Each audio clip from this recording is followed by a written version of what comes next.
Mesdames, Messieurs, bonsoir et bienvenue à cette édition du journal sur les antennes de Numérica Télévision. Pas des vainqueurs entre les léopards et les éléphants. Les deux équipes se sont séparées sur le score de 2 buts partout. Ce résultat permet donc aux léopards de rester en tête du groupe C avec 4 points. Quand le football s'y mixe dans la politique, cela surprend tout de même.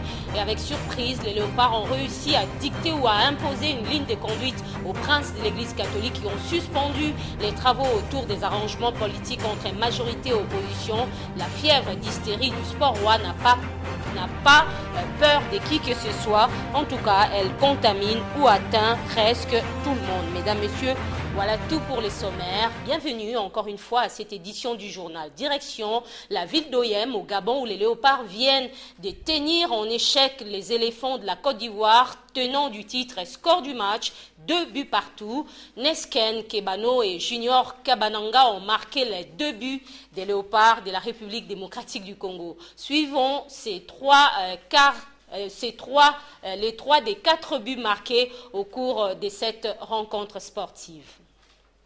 Ivoirien pour empêcher la RDC de développer son jeu. Junior Kimani avec la frappe. Oh, et le but! Oh, quel but! Superbe, il a raison. Il est beau ce but de Niskens Kebano. Ça vaut bien un salto. On la sentait plier cette Côte d'Ivoire. Et bien alors qu'il est, ils sont en quart de finale de la Coupe d'Afrique des Nations. Le but de Niskens Kebano, le joueur de Fulham, formé au Paris Saint-Germain, qui avait marqué plusieurs buts avec la sélection de l'équipe de France dans les sélections jeunes et qui a déjà marqué pour lorsqu'il a choisi la Côte d'Ivoire. Lorsqu'il a choisi la RDC, il avait marqué contre la Côte d'Ivoire, c'est ça, lors de sa première sélection, sur le score de 4-3, les minutes de jeu, et ce but de Niskens Kebano, superbe frappe, Gradel avec un départ sur le côté, c'est bien fait de la part de Gradel, pour le centre d'Aurier, et c'est un corner concédé par Jordani Koko devant Zaha qui a pressé. Jordani Koko. Et Gradel étant du même côté, sauf à cet instant où Gradel joue ce corner de ce côté-là. En tous les cas, ça a changé un petit peu quelque chose. Zaha est passé côté gauche, Gradel côté droit. Et l'égalisation de Wilfried Bony sur ce corner avec la frappe de Gradel et Bony. Je vous le disais, le talent individuel peut faire la différence. Bony, je vous récitais quelque peu tous ces buts inscrits importants, et bien celui-là l'est peut-être encore plus. L'égalisation pour la Côte d'Ivoire sur ce corner de Gradel. Les retrouvailles entre Hervé Renard et Claude Leroy. Le maître et l'élève, le centre, deuxième poteau, la tête. Oh, quel but et quelle erreur de la défense ivoirienne, avec la République démocratique du Congo qui reprend l'avantage. Deuxième but dans cette Coupe d'Afrique pour Junior Kalanji qui rejoint s'il vous plaît en tête des buteurs Marez, Aubameyang et Sadio Mané. Et la danse avec le... République démocratique du Congo, Côte d'Ivoire, l'ensemble du pays était resté suspendu sur cette rencontre sportive entre 17h et 19h. Le temps semblait s'arrêter, même à la Senco, les travaux ont été suspendus pour ce match, pour l'élan patriotique, un sentiment qui va de plus en plus grandissant avec l'enregistrement des victoires par les léopards de la République démocratique du Congo. Amen Dimouane.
Voilà, c'était l'ambiance pendant les matchs de Léopard contre les éléphants de la Côte d'Ivoire. Mesdames, Messieurs, rien n'est va entre majorité présidentielle et le rassemblement au centre interdiocésain. Chaque camp politique reste visiblement fixé ou figé sur sa position. Les délégués des partis ne veulent plus élargir leur clôture. Les exigences et les conditions qu'imposent les uns comme les autres dans ces arrangements politiques sont repris dans cette réflexion d'Amendi Moigny. L'absence de dialogue pourrait conduire. Tout a commencé à la Cité de l'Union africaine où le dialogue qui s'y est tenu a été remis au pilori bien qu'ayant accouché d'un gouvernement d'union nationale. Il lui fallut alors rassembler plus de monde et harmoniser le vu là où Rondeur avait de peine à se faire. Le 31 décembre 2016, l'accord est signé, un autre du centre interdiocésain cette fois-ci. Mais voilà que les choses n'ont pas été ce qu'elles devaient être. Les pourparlers sous la médiation des hommes en soutane traversent les virages les plus difficiles dans le cadre de ces arrangements particuliers sur lesquels se penchent les délégués des différentes parties impliquées. Heureusement qu'avec eux, les prêtres, tout est possible. Que dire alors face à ces blocages qui ne dit pas son nom? Déjà qu'à la majorité qui a signé sous réserve, on donne l'impression de vouloir se rétracter, comme si elle les regrettait d'ailleurs. Et pour cause, au centre interdiocésain, la majorité connue semble avoir perdu son poids réel, aspiré si pas envahi par ses nouveaux partenaires de l'accord dit du Konchachi. La nouvelle grande majorité face au rassemblement ne laisse en effet que très peu de place à la famille politique pur sang de Joseph Kabila. Conséquence, là où les autres se tapent tranquillement la part du lion, la MPL doit se partager les miettes avec ses nouveaux alliés. À se demander d'ailleurs s'il ne faut pas repenser officiellement une nouvelle plateforme comme celle d'antan avec le Palou de Gizenga et l'Udemo du fils Mobutu. Mais qu'à cela ne tienne, l'écran Kabila est loin d'être le moins avantagé par cette situation. Que dire alors de l'autre camp, le rassemblement, qui jusqu'hier encore ne jurait que par la tenue des élections? Tout porte à croire aujourd'hui qu'on a changé les fusils d'épaule. Les Yébéla ont laissé place aux Welela des postes. Les absents d'hier dans la gestion s'empressent à s'étailler la part du lion dans pour qui le gouvernement, pour qui d'autres, le Conseil national de suivi de l'accord, ou alors la CENI, voire même le CESAC. Les allergiques de la prise de pouvoir par filiation deviennent du coup les chantres du poste pour le père et d'un autre pour le fils. La charité bien ordonnée s'impose à tous finalement. Arrangement particulier, oui, mais les diables est dans les détails, dit-on, du format, du contenu et même du contenant des institutions et d'autres structures. Les délégués aux travaux du centre interdiocésain ne devraient pas oublier l'essentiel. Les concessions devant nous permettre d'aller aux élections pour le bien de tous. Séance de travail ce vendredi à la primature entre le Premier ministre et les membres de la FEC, Fédération des entreprises du Congo. À travers cette rencontre, Sami Badibanga a voulu non seulement présenter ses vœux, mais surtout rassurer les opérateurs économiques sur l'appui du gouvernement aux différentes entreprises. Hermione Yanvou. C'est dans un contexte politique national particulier, à savoir la consolidation des institutions et l'état de droit, que je vous reçois. Petite phrase du Premier ministre au chef des entreprises et membre de la Fédération des entreprises du Congo. Sami Badibanga a rassuré ces derniers sur un climat des affaires propice à la création et à la croissance des entreprises ainsi qu'aux échanges commerciaux en République démocratique du Congo.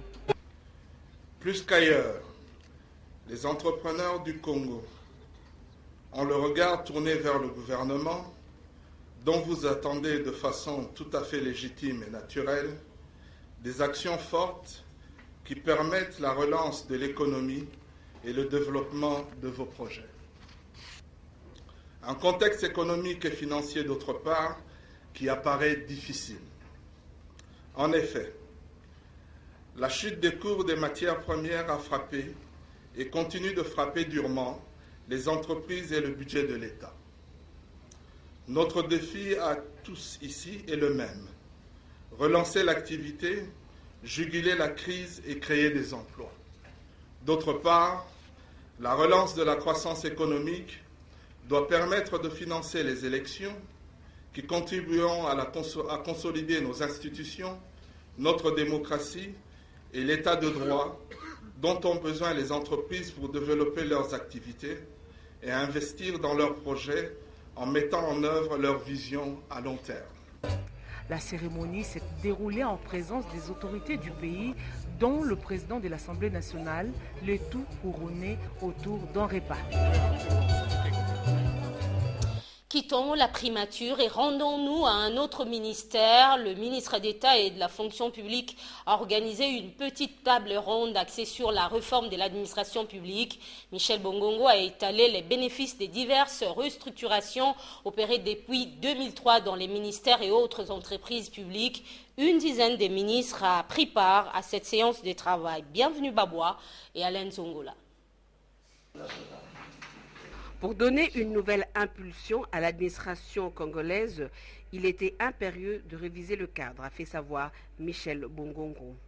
Avec comme axe important, primo, le renforcement du cadre de pilotage sous l'autorité directe du Premier ministre, secondo, la rationalisation des missions et structures de l'administration publique à travers la révision du cadre juridique et des cadres organiques des différents ministères. Nous avons fait avec les membres du gouvernement, des ministères, les 12 ministères pilotes, nous avons fait l'esquisse de l'évaluation de la réforme. La réforme, comme toute réforme, c'est un changement d'habitude, de mentalité, changement d'homme, ça pose des problèmes. Et puisque ça pose des problèmes, au lieu de s'alarmer, il vaut mieux s'asseoir et ensemble qu'on voit quelles sont les difficultés, les obstacles que nous rencontrons dans la mise en œuvre de cette réforme. Et c'est ainsi qu'aujourd'hui, ça a été la première étape de cette évaluation avec les ministres, avec les secrétaires généraux. Et nous sommes mis d'accord que lundi, nous aurons une réunion de travail avec les secrétaires généraux des ministères concernés avec des propositions de solutions concrètes. Pendant qu'une dizaine de ministres étaient en séance de travail à la fonction publique, 2 autres ministres ont harmonisé leur agenda de travail pour une visite à l'hôpital Biamba Marimutombo. Ilunga Kalenga, ministre de la Santé, et Magui Rwakabuba, vice-ministre de la Santé, étaient au chevet des malades. Ils ont visité les victimes de la fistule urogénitale qui bénéficient des soins gratuits dans cette formation médicale. Bienvenue Babois et Théodore Chitoli. Compté parmi les grands centres hospitaliers de la capitale, l'hôpital Biamba Marimutombo a connu ce jour une ambiance toute particulière avec la visite du nouveau ministre de la Santé qui était accompagné de la vice-ministre. Réputé pour ses soins de qualité, son matériel médical de la toute dernière technologie et surtout avec ses services de soins gratuits pour les cas de fistule obstétricale ou d'autres malformations. On a constaté que l'hôpital est extrêmement bien tenu, extrêmement propre, et je ne pense pas que vous avez plus de moyens que d'autres, mais vous avez simplement la volonté, vous avez une vision, vous avez un état d'esprit, vous avez en fait une recherche de la qualité et de l'excellence, et c'est ça qui vous anime, et c'est vraiment quelque chose qu'on veut saluer. Ce sur quoi je voudrais aussi insister, c'est vraiment de reconnaître que les initiatives comme celle du chairman Mutombo Dikembe, ce sont celles-là qui permettront en fait d'améliorer la qualité des soins auxquels le peuple congolais a accès. Le tour du propriétaire a été organisé dans tous les services de l'hôpital Biamba Marimutombo, à la satisfaction non seulement du personnel, mais aussi des malades et autres visiteurs. La République démocratique du Congo a lancé officiellement les activités préparatoires du recensement général et scientifique de la population. Une première depuis 1985, le coup d'envoi des travaux préliminaires à ce recensement général de la population et de l'habitat a été donné aujourd'hui à Matadi, au Congo central. Cela s'est réalisé sous l'œil du secrétaire général du plan, Monique Likele. Les scientifiques de l'Institut national de la statistique et autres experts vont se déployer désormais sur l'ensemble du pays pour procéder à la cartographie des zones, villes et provinces. Une étude approfondie avant de déboucher au recensement général de la population. L'opération de cartographie est financée par l'UNFPA, Fonds des Nations Unies pour la population, la Banque mondiale et la Banque africaine du développement. Cette nouvelle pour les usagers du boulevard Sendoué, les travaux de réhabilitation au niveau du tronçon compris entre l'avenue Kassavubu et Luambo Makiadi ex-Bokassa touchent presque à leur fin.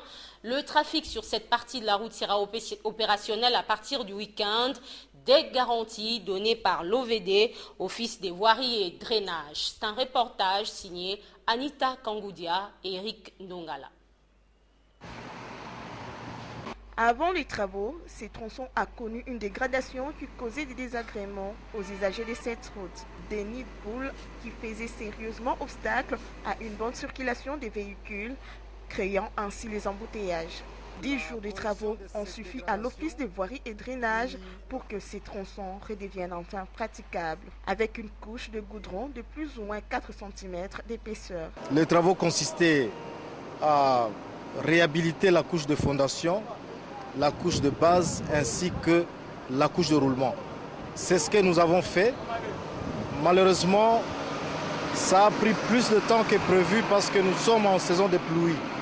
Les pluies ont fait que nous puissions glisser par rapport à notre planning d'exécution. Mais nous sommes toujours dans le bon.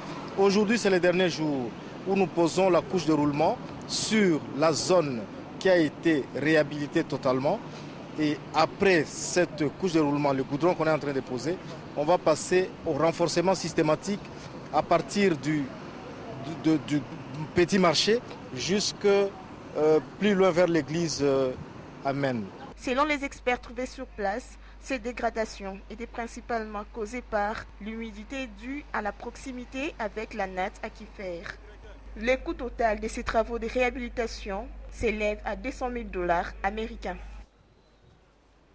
On passe à autre chose. Écrire correctement sans faute aujourd'hui est devenu une pratique rare. C'est ce qui justifie le concours de l'orthographe et des dictions organisé par l'ASBL Nous et les livres dans 4 écoles de Kinshasa. Les élèves de 5e et 6e primaire ainsi que ceux du 1er secondaire étaient donc ciblés. Enjeu, réveiller les talents littéraires dans les milieux scolaires, susciter les goûts de l'écriture et améliorer l'orthographe des élèves. Bienvenue Babois et Théodore Chitolé. À travers ce concours, l'ASBL Nous et les livres vise à mettre en évidence l'importance de la lecture, qui est une compétence qui sort du cadre scolaire pour servir à un très grand nombre dans tous les domaines de la vie. Pour les encadreurs et membres du jury, améliorer la diction en langue française auprès des jeunes élèves était la principale motivation. Aujourd'hui, nous continuons notre chemin avec ces concours d'orthographe et de diction. Là, voyez-vous, madame, nous avons au moins regroupé 5 écoles de la place de la ville de Kinshasa. Ils ont participé à ces jeux concours. L'objectif est simple, c'est pour identifier et réveiller les talents littéraires auprès de jeunes scolaires. Il y a eu 2 concours aujourd'hui. Pour le concours d'orthographe, il était juste question d'évaluer l'orthographe, donc la manière d'écrire le mot des élèves, s'ils ont quel niveau, et ça, on s'est limité à ça. Et pour la deuxième partie, les concours de la diction, nous avons évalué la prononciation des mots pendant la lecture, la pose de la voix, comment est-ce que l'élève arrive à avoir la maîtrise pour poser sa voix, la manière de se tenir, sa position du corps, Et donc il y avait au moins tous ces critères-là. Les participants à ce concours ont estimé abordables les matières dispensées. Le concours a été bien passé, les mots étaient très faciles. C'était facile, mais c'est ce genre de concours, il faut vraiment se concentrer, il faut vraiment beaucoup se concentrer, mais c'était très facile. On prit part à ce jeu concours le complexe scolaire Saint-Luc, le complexe scolaire La Gazelle, l'école primaire Lissala et le lycée Molende. Hors de nos frontières, le président guinéen Alpha Condé est arrivé ce vendredi en Gambie accompagné de son homologue mauritanien Mohamed Ould Abdel Aziz pour une médiation de la dernière chance auprès des Yaya Jammeh qui refusent toujours de quitter le pouvoir. En cas d'échec, la CEDEAO aura recours à la force. Une opération militaire ouest-africaine a d'ailleurs été déclenchée en fin de journée. Elle n'est que suspendue ce matin dans l'attente du résultat des pourparlers ultimes. Aux États-Unis, Donald Trump a été investi aujourd'hui 45e président des États-Unis. Il a prêté serment au Capitole, c'était à midi, heure de Washington, et 18h, heure de Kinshasa. Avant de prononcer son premier discours de chef d'État, Donald Trump termine son discours par ce mot: nous rendrons à l'Amérique sa force, nous rendrons à l'Amérique sa richesse, nous rendrons à l'Amérique sa fierté, nous rendrons aux États-Unis sa sécurité et nous rendrons aux États-Unis surtout sa grandeur tant souhaitée et perdue. Mesdames, Messieurs, nous allons à présent lire la presse. Les journaux parus ce matin ont été sélectionnés et commentés pour vous par Hermione Yonvou. Revue de presse.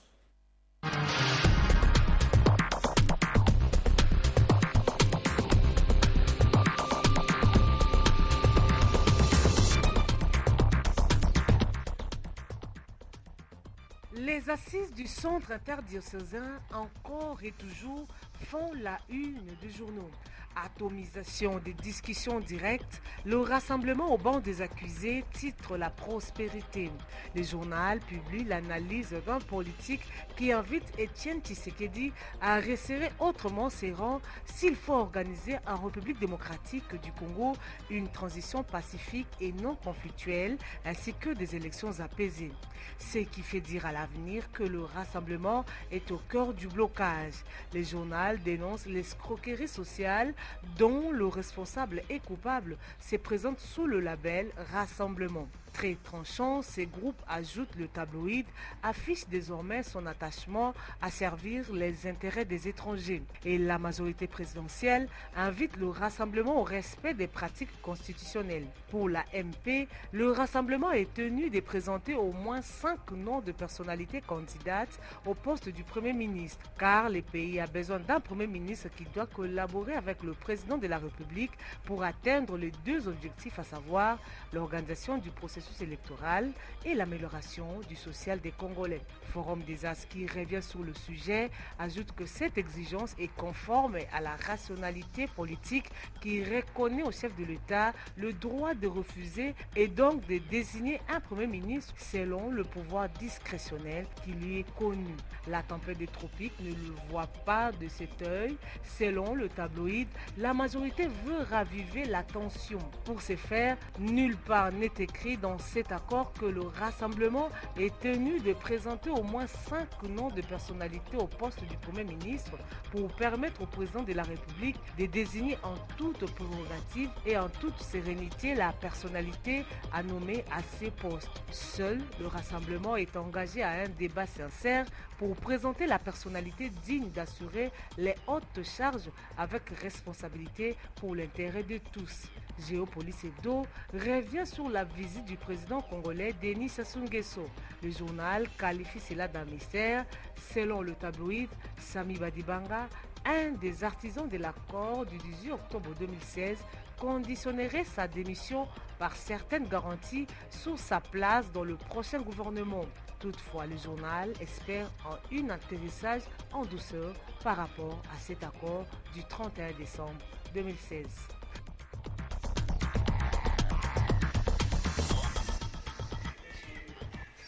Mesdames, Messieurs, voilà qui vient clore cette édition du journal. Merci de votre attention et bonne suite des programmes sur Numérica Télévision.